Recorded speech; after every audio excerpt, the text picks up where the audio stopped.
ಈ ಲೈನ್ ಸ್ವಲ್ಪ ಪ್ರೆಜರ್ ಚೆನ್ನಾಗಿದೆ ವಾಟರ್ ಲೈನ್.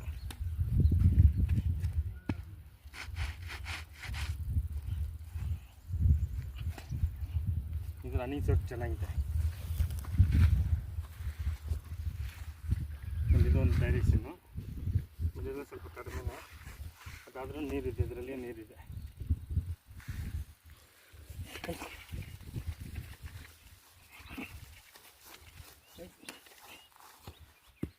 ಇದು ಲೈನ್, ಇದು ಈ ಡೈರೆಕ್ಷನಲ್ಲಿ ಇಂಟು ಮಾರ್ಕ್ಲಿ ಸೇರ್ತಾ ಇದೆ. ಇದು ಚೆನ್ನಾಗಿದೆ.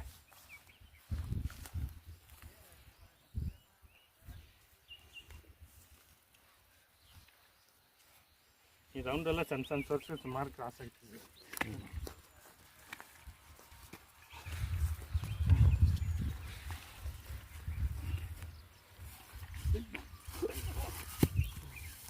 ಎಲ್ಲ ಇಲ್ಲೇ ಬಂದು ಕೊಡೋದು. ಇದು 2 ಇಂಚಿಂದ ಜಾಸ್ತಿನೇ ಬೀಳುತ್ತೆ. ಇದು ಡೈರೆಕ್ಷನ್, ಇದೊಂದು ರನ್ನಿಂಗ್ ಸೋರ್ಸು, ಇದೊಂದು ರನ್ನಿಂಗ್ ಸೋರ್ಸು, ಮತ್ತು ಹಿಂಗೆ ಬೇರೆ ಬೇರೆ ಬೇರೆ ಲೈನ್ಗಳಿದೆ. ಎಲ್ಲ ಈ ಜಾಗದಲ್ಲಿ ರೌಂಡ್ ಆಗ್ತಾಯಿದೆ. 2 ಇಂಚಿಂದ ಮೋರ್ ದೆನ್ ಬರುತ್ತೆ. 400ರಿಂದ ಸ್ಟೆಪ್ ಬೈ ಸ್ಟೆಪ್ ಸಿಗ್ಬೋದು. ನಾನು ಹೇಳ್ತೀನಿ ಸರ್, ಚೆಕ್ ಮಾಡಿ.